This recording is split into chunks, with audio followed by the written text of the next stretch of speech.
everyone, I hope you're all doing good. Welcome back to my channel. In this video, I'm going to show how to make coconut rice. I'm also going to show what are the benefits of using a clay pot, and let's make the coconut rice today in this clay pot. So please don't forget to watch the entire video. Let's get started. First, let's see what are the required ingredients are for this recipe. So these are the essential ingredients apart from the regular ones. What we have here is onion and jalapeno peppers, and this is milk, the coconut milk that we are going to use today, and this is from Costco. And I also have ginger garlic paste, and this is ghee or clarified butter, and I have peas and corn. These are optional. I am using those today because I don't have a curry to go along with coconut rice, but you don't have to use these. And I have some whole spices that I'm going to add, and I have frozen coconut here. This is from the Indian store, and I have soaked 2 cups of basmati rice beforehand, like around 30 minutes before I make the recipe. But basmati rice is again optional, it's not mandatory. You can use the regular Sona Masuri rice. So first I'm going to turn on the stove, and before it gets heated up, I'm going to add some ghee.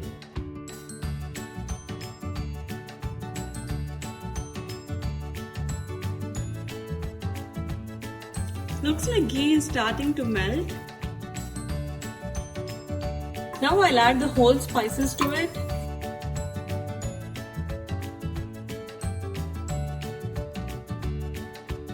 This is saunf that I'm adding.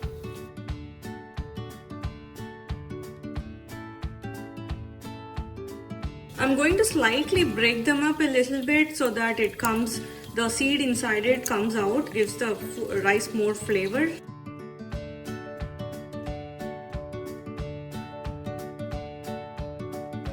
If you prefer, you can also smash it a little bit by putting it in the dinchik. That's the Varewa chef's name for the stone grinder. Okay, now I'm also going to add these.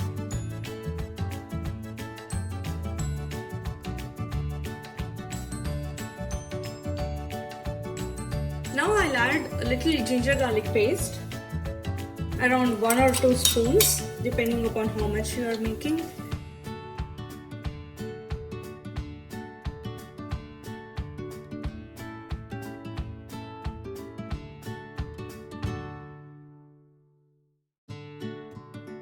Now I'm adding onions and jalapenos.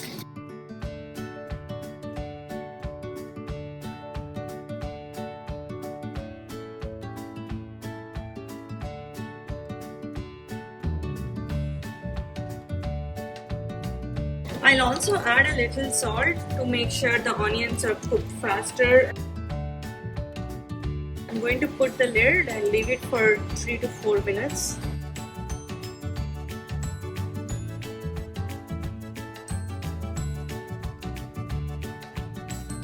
While the onions and jalapenos are getting softly cooked, I'm going to show you what I'm using today. Most of the ingredients that I have are here from Costco.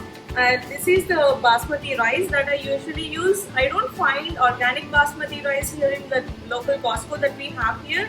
So I'm just using the regular basmati rice. And the grated coconut that I am using today is from Indian store. This is again not organic. If you find organic in your stores, you can definitely use it. You can use any brand of coconut. The choice is entirely up to you. And the peas that I'm using here is organic green peas, again from Costco. Again, these are optional. You don't have to add this. I am just adding this because I want to give the rice a good color and also add more nutrients in the rice, because I'm not including any curry today in my lunch. So that's why I'm also adding a few vegetables. And the corn that I'm adding here today is also again organic frozen corn from Costco. The peas and corn are both frozen. How do I use it regularly is just take out the portion that I need in a glass bowl like this, and then wash them a couple of times and then add it directly in the bowl. Now let's see how far the onions are cooked.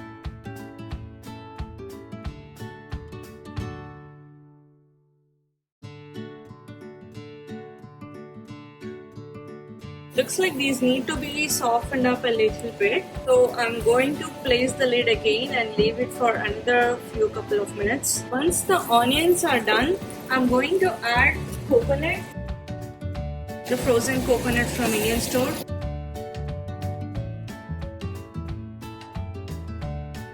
I'm not going to worry too much about breaking the coconut because I'm sure it will break down once it gets the heat that it needs. Since this is frozen coconut, it's like a solid right now.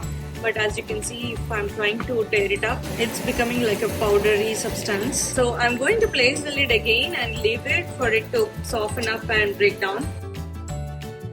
Now let's see if the coconut is breaking down.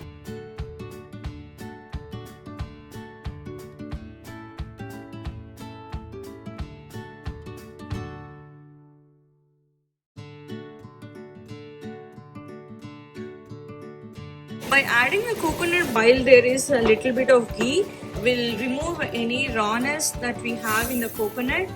And once we have the coconut all break down, we can add the rest of the ingredients that needs to go before rice, such as peas and corn that I have.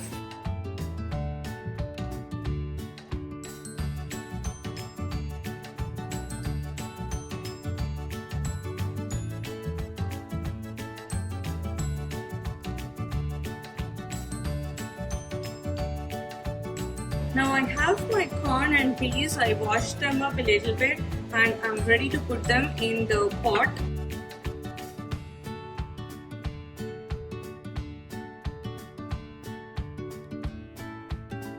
I'll give it a good stir.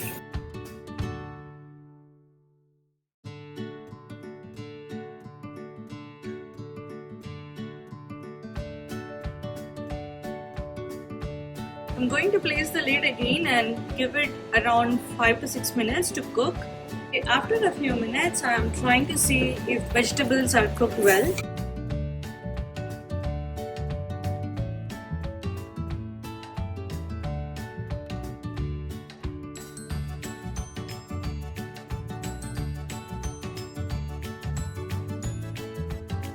Looks like the vegetables are all cooked. The coconut is slightly turning into brown.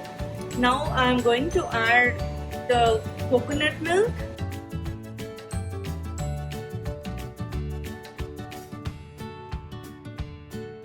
If you have fresh coconut, I strongly recommend you make your coconut milk. But since I don't have fresh coconut, I'm going to use this coconut milk from Costco. So let's talk about the benefits of clay pot now. So clay pot allows the moisture and heat to circulate throughout the food, and it gives the food nice aromatic flavors, and it also helps retain the nutrients of the food which are usually lost in other type of utensils. And the other few benefits of using clay pots are the alkaline nature of the clay and the way it interacts with the acidity in the food.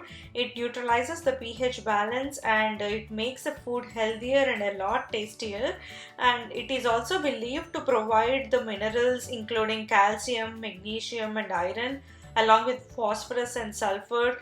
And while this is cooking, I'm also going to measure the water that I'm going to need for the dish. Since I'm taking 2 cups of basmati rice, I usually add around 3.5 cups of water. Since I have 1.5 cup of coconut milk in it, I'm going to add 2 cups of water.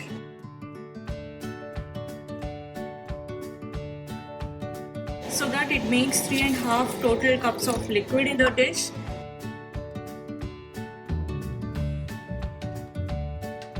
Now I'm going to check salt. I'll let it come to a boil and then I'll add the rice to it. Before I add the rice, I'm going to add some mint and coriander leaves. While adding mint and coriander leaves, remember to chop the mint leaves to get the maximum flavor out of them. And also with the coriander leaves, the main flavor of the coriander leaves lies in the stem, not the leaf.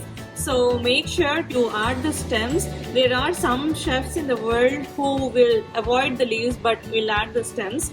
So make sure you don't throw away the stems and use it in your dish. So now at this time I'm going to add the rice to the dish. I think I gave you enough motivation to start using clay pot. Now let me talk about some details for how to buy a good clay pot and how to maintain it well so that you can use it for a maximum lifetime.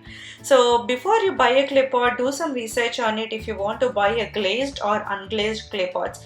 If you are buying a glazed clay pot, make sure you are buying the right one.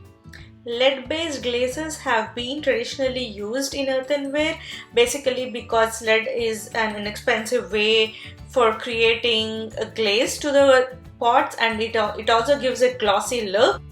But if the glaze is not properly formulated, it can be leached from the utensil into the food, and it gives more amount of lead into the food, and lead is considered to be the most toxic metal. Now I'm going to mix everything and then put the lid back on the pot and allow it to cook for around 10 to 15 minutes in low flame. Now I'll talk about how to prepare the pot for the first use. So if you have purchased an unglazed clay pot, you need to prepare them by immersing them in a bucket of water for at least 1 hour, or you can leave it overnight. The next morning you can remove the pot from the water and allow it to dry thoroughly.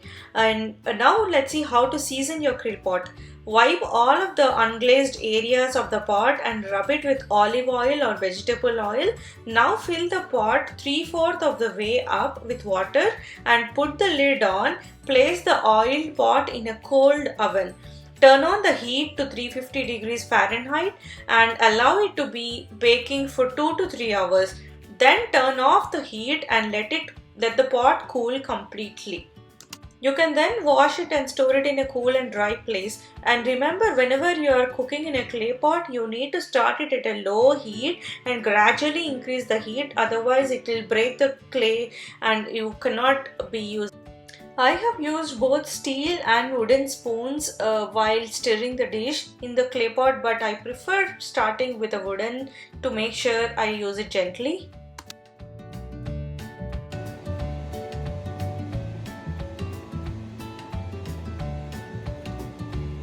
Okay, I'm going to check again and see how far it's cooked now. Looks like the grain seems to be cooked pretty well.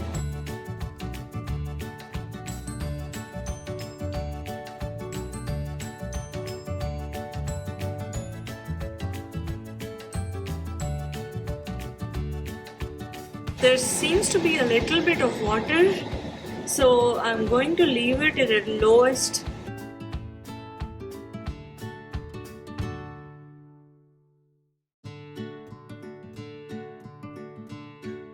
Yeah, I'm going to leave it at its lowest flame and keep it on for again another 3 to 4 minutes, and then turn off the stove and take it into a serving dish.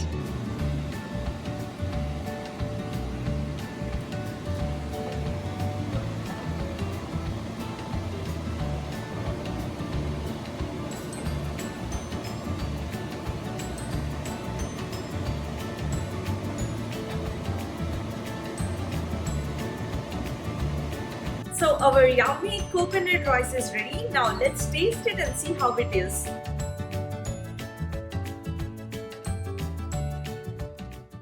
Wow, it tastes so yummy. I hope you like this video. If you do, please like my video and share it with your friends. Don't forget to subscribe.